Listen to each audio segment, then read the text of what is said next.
सेलूत 1.68 लाखाचा गांजा जप्त, एक आरोपी ताब्यात। स्थानिक गुन्हे शाखा व सेलू पोलिसांची संयुक्त कारवाई। 8.432 किलो गांजा जप्त।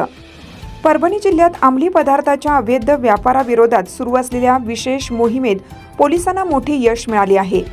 सेलू शहरात करण्यात आलेल्या संयुक्त कारवाईत तब्बल 1,68,640 रुपयांचा गांजा जप्त करण्यात आला असून या प्रकरणी एका आरोपीला ताब्यात घेण्यात आला आहे।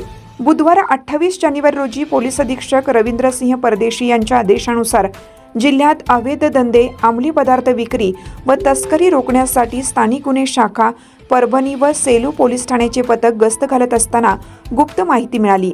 त्या माहितीच्या आधारे सेलू येथील राजीव गांधी नगर परिसरात राहणाऱ्या शेख कौसर शेख आमिर वय 60 वर्ष यांच्या घरावर छापा टाकण्यात आला।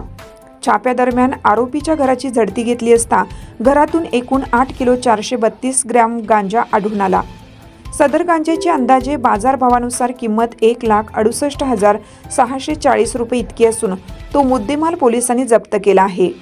या कारवाईवेळी राजपत्रित अधिकारी उदय भोसले, पोलीस निरीक्षक दीपक बोरसे यांची उपस्थिती होती।